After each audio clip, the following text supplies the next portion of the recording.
안녕하세요. 명예 김경렬입니다. 오늘은 지난 시간에 이어서 이제 지천태 그에 대해 계속 공부를 해보겠는데, 지난 시간에 제가 그 당구의 화를 설명드리다가 시간이 끝났었는데, 당구의 화 이거는 나중에 나오는 육사캐하고도 연관이 있지만은, 제가 이걸 설명을 넣어놓은 이유는 무리를 지어 나오는데,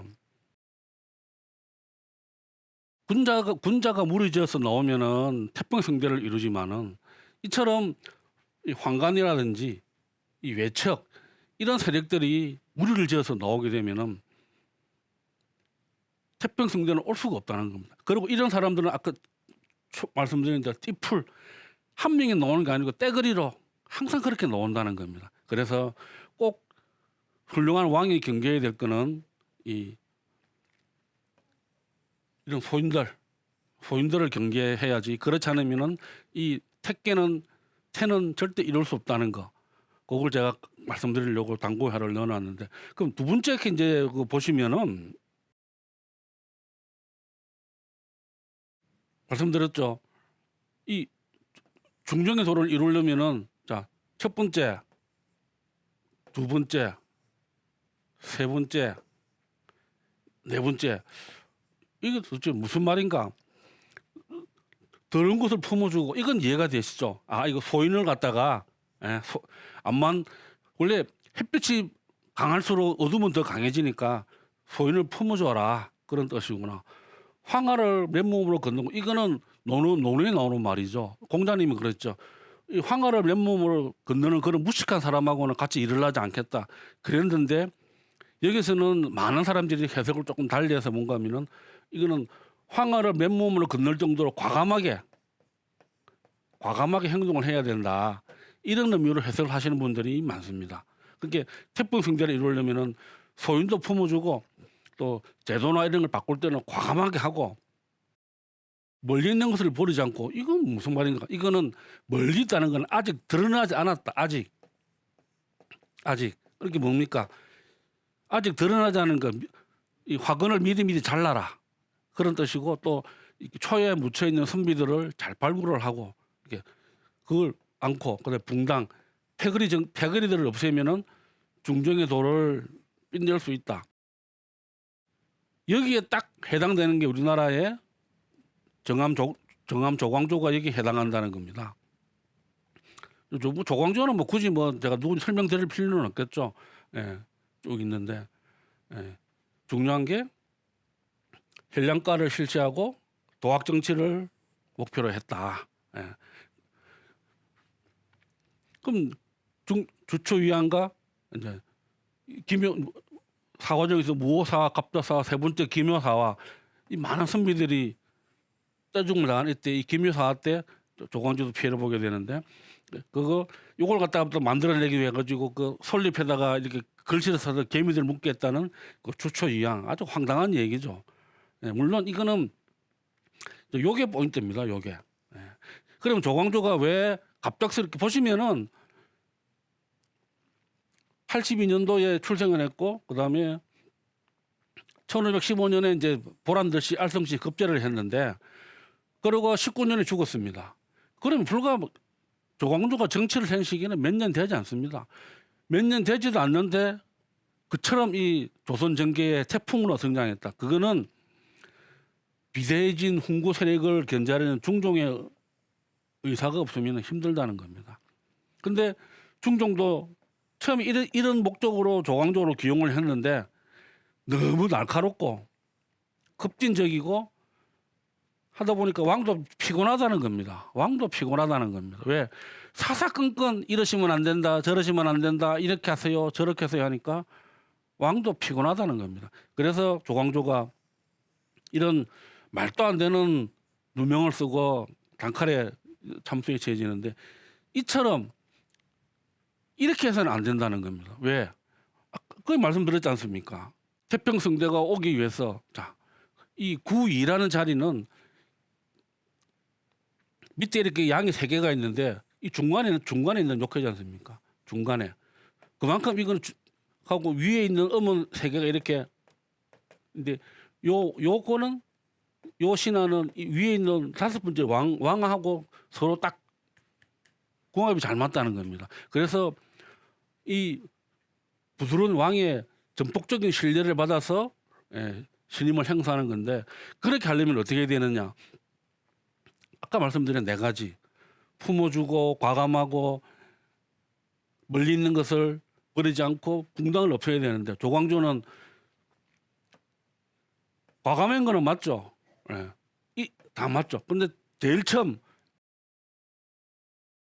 더러운 것을 품어주고 이거는 안 됐다는 겁니다. 왜? 곡선은 이렇게 둥그렇게 감쌀지만 직선은 절대 뭔가를 감쌀 수 없는 겁니다. 그렇기 때문에 조광조는 왕의 절대적인 신임을 넣어서 몇 년 동안 조선 정치를 갖다 휘어잡았지만은 결국은 그 말로는 비참했다는 겁니다. 왜? 이게 주역에서 말하는 이 네 가지를 하지 못했다는 겁니다. 그래야 네 가지를 해야 중종의 돈을 뽐낼 수 있는데 못했다는 겁니다. 그래서 조광조는 말로가 그랬다는 겁니다. 그럼 세 번째, 평평한 곳은 이건 무슨 말일까? 보시면은 이제는 자, 이 지천택해를 보시면은 밑에 이렇게 세 개가 이렇게 있지 않습니까? 이렇게 있고 위에 이제 이렇게 있는데, 이제 여기 왔다는 겁니다. 여기 세 번째 캐. 이거는 뭡니까? 양이 오를 수 있는 세 번째 캐 최고라는 자리입니다. 최고. 이제는 이 편안함이 거기에 이르렀다는 겁니다. 그게 최고까지 왔다는 겁니다. 최고. 최고. 그러면은 여기서는 다음은 음으로 바로 넘어가는 겁니다. 음으로. 그러면 여기서 마땅히 이 양은 조심성과 경계성, 그 다음에 자기 자신을 돌아볼 줄 알아야 된다는 겁니다. 근데 자기 자신을 돌아보지 못하면 어떻게 되느냐? 바로 이 주원장과 이 호람의 옥처럼 엄청난 변화를 겪게 되는 거죠. 이 호람의 옥이라는 거는 이건 호유명이고 이건 남옥이라는 사람인데, 주원장은 왕후는 그 명나라 이제 주원장은 이 명나라를 건국한 사람이죠. 주원장은 건국하고 난 뒤에 수많은 공신들을 처단을 합니다. 물론 뭐 그럴 수밖에 없는 사정도 있었지만은 그때 성상이었던 호유용이라든지 남옥 이런 사람들을 숙청해 버리는데, 잠깐만 죽은 사람이 5만 명이나 됐는데 5만 명이나 이 너무 심한 것 같은데 왜 이렇게 했느냐? 목적은 뭐냐? 성상 제도를 폐지하겠다. 결국 그래서 황권을 강화하겠다 이렇게 나오는 겁니다. 이 중국은 옛날 보시면은 춘추전국 시대부터 해가지고 계속 성상이 있었지 않습니까? 성상이 왕을 대신해서 정치를 하고 그랬는데 그걸 갖다가 이런 지하에 그냥 폐지시켜 버린 겁니다. 그래서 보시면은 이게 세 번에 걸쳐서 일어나는데 80년에는 호유용을 갖다가 죽여버리고, 그다음에 90년에는 10년 뒤에는 이 호유용을 핑계 삼아서 이선장을 또 처단하고, 그로부터 3년 뒤에는 남옥을 갖다가 처단하고, 이처럼 그래서 보시면은 명나라 역사를 보면은 명나라 역사 중에서 보시면은 개국 공신 중에서 살아남은 사람이 거의 없었다는 겁니다. 명나라는. 뭐 그만큼 이 주군장이 철저하게 산업을 했다는 겁니다. 하나 이게 예를 들면은 이 유명한 이 개국 공신 서달이라는 사람, 이 사람이 쉽게 말하면은 유방으로 치면은 소와 같은 그런 존재입니다. 서달이 덩창이 생기자 거의 고기를 하사했다. 무슨 말이냐? 덩창에는 이 찐 거의 고기가 아주 안 좋다고 되어 있답니다. 그런데도 굳이 그걸 갖다가 거의 고기를 하사해가지고 그것도 들고 간 그 사신 앞 황관 앞에서 다 먹도록 했답니다. 그래서 나중에 결국은 며칠 뒤에 죽었다고 하는데 이렇게 한다든지. 그럼 또 송념이라는 사람은 참 주원장도 좋아했던 사람인데 이 사람도 여기 연관됐다 해서 죽이려고 했는데 그 유명한 마부인 주원장이 주원장 일평생에서 가장 믿은 사람이 자기 부인입니다. 마부인 유명한 분인데 마부인이 울면서 밥 먹는데 울었답니다. 왜 밥을 안 먹고 우느냐니까 아니 송년이 지금 죽을 판인데 내가 밥이 넘어가겠느냐 해서 살렸다는 말이 있는데 그 정도로 주원장이 이 공신들을 탄압버렸다는 거예요. 그러니까 끝까지 올라가면은 반드시 훗날을 대비해야 된다는 겁니다. 그래서 그 유명한 얘기가 있죠. 주원장이 자기 세자 주표한테 이 가시나무를 던져놨답니다. 이렇게 왜 던졌냐면 이 세자가 그랬답니다. 이제 사람 좀 그만 죽이고 좀 그 폭군 정치를 좀 그만하시오 했더만 이 주원장이 가시나무를 마당에 던져놓고 주사서 까봐라. 그러니까 이거 방해 못하겠죠. 가시가 있는 거 어떻게 하겠습니까? 주원장이 자기 손으로 했답니다. 피도 나면서 이렇게 하면서 내가 지금 공신들을 죽이는 거는 이와 같은 이치다. 내가 이 가시나무를 다 따듬어서 너한테 주면 좋지 않느냐. 에? 나는 그래서 지금 이런 폭정을 하고 있다.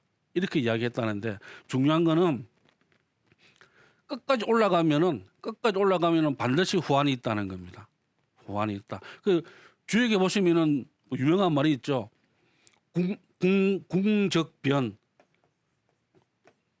궁하면은 변하고 변적통. 그다음에 통적구. 통하면은 오래 간다. 그럼 요 뒤에는 뭐가 있겠습니까?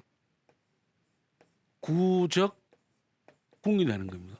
왜 세상은 항상 돌기 때문에 또 그래서 다시 또 여기서 궁적변으로 나가야 되는 겁니다. 그렇기 때문에 오래 간다는 건 항상 곤궁한 처지에 빠진다. 꼭 명심하시고 주역을 읽어야 될 거예요. 딱 이걸 보시면 이해가 되시죠? 궁적변, 변적통, 통적구 하고 나면 꼭 구적궁으로 돌아간다. 다시 해야 되는데 이 사람들은 여기 있는 이 사람들은 그런 거를 몰랐다는 겁니다. 그래서 이런 처우를 맞게 되는데 자 그러시면은 또 네 번째 보시면은 재빨리 오고 가니 부유하지 않은데 도대체 이것도 무슨 말인지 알 수가 없습니다. 그런데 어떤 식으로 사람들이 해석을 하느냐? 이제는 네 번째 자 이렇게 양익회가 있다 이제 음으로 들어왔다는 겁니다. 이제 여기 왔는데 여기 이제 바야흐로 소인들의 시대가 왔다는 겁니다. 소인들의 시대가 양 군자들의 시대는 가고 소인들의 시대가 딱 이제 시대가 바뀌었다는 겁니다. 시대가 그래서 이 효에 가장 맞는 사람이 누군가 하면은 이 오왕부차 그 유명한 오왕부차 월고천하고 월나라 왕 고천하고 오월동주 뭐 여러 가지 와신상담 이런 고사를 남긴 사람인데 이 오왕부차는 처음에는 이 오자서의 도움을 받아가지고 월나라를 갖다가 운수를 갖고 갚았는데 이 와신 상담을 한 이 9천의 반격에 이 깨에 빠져가지고 결국은 패배하고 473년 자살을 하게 되는데 여기서 뭔가 하면은 소인들의 시대가 오니까 이제 소인들의 덕세를 한다는 겁니다. 그래서 대표적인 게 누군가 하면은 이 오왕 부차 때 있던 그 백비 유명한 간신이죠. 예, 간신. 예. 나중에는 이 월고천이 부차를 죽이고 난 뒤에 이 백비가 나는 살려줘도 되지 않느냐. 그동안 내가 얼마나 당신을 도와주느냐 했더만은 부처님이 그랬답니다. 네가 지금 받아먹은 돈이 얼마며 또 넌 이미 왕을 너가 나라 왕을 배신하지 않았느냐. 한 번 배신은 두 번 배신할 수 있다. 그래서 이 백비를 죽여버렸다는데 똑같은 사람이 또 있습니다. 우리는 전국시대의 조나라. 예. 조나라에 보면은 이 곽계라는 사람. 예. 이것도 유명한 간신입니다. 간신인데 이 곽계가 수작을 부려서 그 유명한 명장 이목을 죽여버리죠. 그래서 결국은 이 조나라가 망하게 되는 겁니다. 조나라가. 그러니까 이 지천택해에서 상징하는 이 첫 음효는 뭔가? 이제 소인의 시대가 왔다. 그러니까 어떻게 해야 된다? 군자들은 일단 조심을 해야 된다. 군자들은. 여기서 미리 대비를 했다면은 상관이 없는데 대비를 못했으면은 이때 가면은 이제 큰 공경에 빠지는 거죠. 이 오자서가 그렇지 않습니까? 오자서가 아버지의 원수를 갖고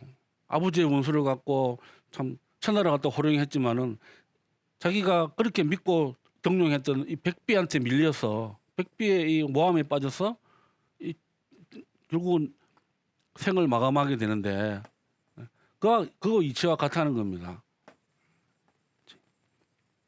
그래서 항상 영화가 끝에 가면은 항상 준비를 해야 된다. 오래 편안하면 결코 오래 가지 않는다. 택계 바라잡이 비케입니다. 비케. 그게 상징하는 바는 뭐냐? 편안하면 오래 가지 않는다. 그걸 의미하는 겁니다. 그 다음에 저리 딸을 시집 보내는 것이니 복을 받아 기라다. 이거는 이 6옥회는 이 왕의 자리입니다. 왕의 자리. 근데 왕이 자기 딸을 갖다가 시집 보내는 거. 그거는 이제 그만큼 사람이 유순하다는 겁니다. 사람이. 송나라 인종을 보시면은 왜 유고 왕이 자기 딸을 갖다가 이 평민들이라든지 신하 다닐 때 아래 사람들한테 시집을 보내고 주위를 화평하게 하느냐. 그렇게 해야 왕이 그 쾌를 전체 이끌어갈 수 있다는 겁니다. 자, 송나라 인종을 보시면은 북송의 4대 황제인데 그야말로 참 근검전략, 백성을 아끼고 사랑하는 왕으로 유명한데 이 시대는 송나라 북송 때 그야말로 이 태평성대라고 아주 유명한 그런 시대였습니다. 보시면은 뭐 중국에서 유명한 범중업이라는 부필, 문은박, 소식 다 우리가 잘 아는 분들이죠. 의견을 갖다가 우리가 흔히 텔레비로 보는 그 포청천, 그다음에 포청천에 직위로 나오는 적척 유명한 장군이죠. 텔레비에 보면 많이 나오지 않습니까? 이런 명신들의 활동했던 그런 시기인 겁니다. 이분에 대해서는 얼마만큼 참 부드럽고 인자한 분인가 하면은 이 인자도 어질인자입니다. 어질인자. 중국 역사를 보시면은 왕은 이렇게 호를 지으면서 인자가 들어간 왕이 그렇게 많지 않습니다. 우리나라도 조선시대 왕 중에서 인조, 인정 두 분밖에 없죠. 보시면은 자기가 목이 마르다고 자기가 어떤 길을 걸어가는데 목이 마른데도 사람들을 찾지 않았답니다. 왜? 자기가 목이 마르다고 하면은 물을 안 들고 온 이 시종들이 처벌을 받을 게 뻔하니까. 그다음에 왜 이렇게 값비싼 조개를 먹느냐, 뭐라든지. 그다음에 밤에 양고기가 먹고 싶었는데 다음 날 먹었답니다. 왜? 밤에 끓이게 되면 계속 앞으로는 계속 그렇게 할 게 뻔하다. 밤에 양을 잡을 게 뻔하다. 예. 또 밥을 먹는데 모래가 들어 있는데도 전혀 내색을 안 한다든지. 예. 그다음에 포청천이 직언을 하는데 말이 빨라가지고 이 침이 얼굴에 튀었답니다. 침이. 그래도 인종이 그냥 웃었답니다. 그래 원래 그런 사람이지 할 정도로 이 정도로 인자했다는 거예요. 그래서 6호에 있는 왕은 음이기 때문에 밑에 있는 그 양의 이 중간 이 요거랑 서로 음양이 조화가 되기 때문에 조화가 되기 때문에 서로 호응을 해서 잘 이끌어갈 수 있다. 이 사람을 믿고 잘 이끌어간다. 그런 뜻이고 그 대표적인 왕이 송나라의 인종이라는 겁니다. 그 다음에 마지막은 뭔가 하면은 성이 무너져 해자로 돌아가는 것이 이거는 뭔가 제가 처음 말씀드렸죠. 뭔가 좀 안쓰럽다. 잘 안 된 것 같다. 쉽게 말해서 이거는 현대적인 용어로 풀면은 레임덕 말이에요. 레임덕. 이제 다 끝났다는 겁니다. 이제. 그래서 뜻대로 안 된다는 건 뜻대로 안 된다는 건 조그만 업에서 명령을 내리고 이제는. 그래서 이거는 현대로 치면은 레임덕을 말하는 거다. 레임덕. 레임덕. 그렇기 때문에 보셨겠지만은 택계는 여러 가지 뜻이 있지만은 제가 말씀드린 제일 중요한 거는 이 구위. 두 번째 효. 예. 어떻게 해야 편안한 시대가 오래 간다? 더러운 것을 품어주고 과감하게 황하를 건너고 멀리 있는 것을 버리지 않고 이게 아직 드러나지 않은 것, 멀리 있는 것은 그냥 드러나지 않은 것으로 해석하시면 됩니다. 드러나지 않은 것도 항상 신경을 쓰고 붕당을 없애고 해야 이 태평한 시대가 오래 간다. 근데 우리 조광조 선생님은 과감하고 붕당을 없애려고 했지만은 첫 번째 더러운 것을 품어주고 이거는 힘들었다는 겁니다. 그래서 꼭 어떤 조직에 있다든지 어떤 회사에서 이렇게 높은 지위에 있는 분들은 꼭 이 네 가지를 명심하셔야 예를 들어 부장님이다 그러면은 부하들을 품어주고 또 과감하게 행동을 하고 예. 아직 드러나지 않은 그 부 내의 문제도 신경을 많이 쓰고 또 밑에 있는 끼리끼리 서로 욕하고 하는 걸 없애고 이렇게 해야 그 부서가 좋은 평판을 얻고 오래 갈 수 있다는 겁니다. 이 지천택 회사는 보시면은 대부분 다 보면 일단 좋은 일입니다. 형통하다. 보시면 형통, 순조롭고 경사 뭐 이런 점사가 많이 들었기 때문에 지천택 회가 나오면은 다 매매라든지 대차, 뭐 투자, 뭐 교제, 뭐 이런 여러 가지 분야에서 아주 좋게 해석을 합니다. 그런데 우리가 명심해야 될 거는 예를 들어서 천수 송케에서 이 송케를 얻었는데 어떻게 이게 변효가 있어가지고 변해서 이 택기를 변했다. 그러면은 이해가 되시죠? 송사를 하다가 결론은 좋게 끝나겠구나 이렇게 해석을 할 수 있겠죠. 예. 근데 반대로 그러면 내가 점을 쳐서 택기를 얻었는데 이게 변해가지고 송사로 가버렸다. 그럼 반대로 해석을 해야 되겠죠. 지금은 좋은 시기인데 이거 나중에 가면 잘못하면 이게 송사회라든지 여러 가지 법적인 문제에 휘말릴 수 있겠구나.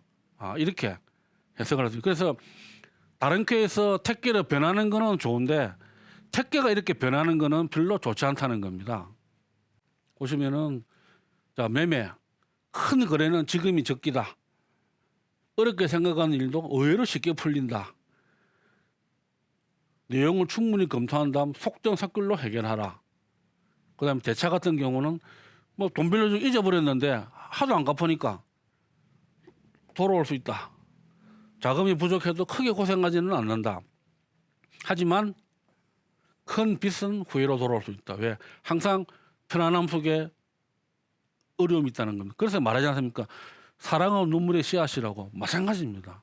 지금 좋다고 항상 오래 가지는 않으니까 큰 빚, 잘 된다 해서 큰 빚 내는 거는 무리라는 겁니다. 그다음에 교재 같은 거는 보면은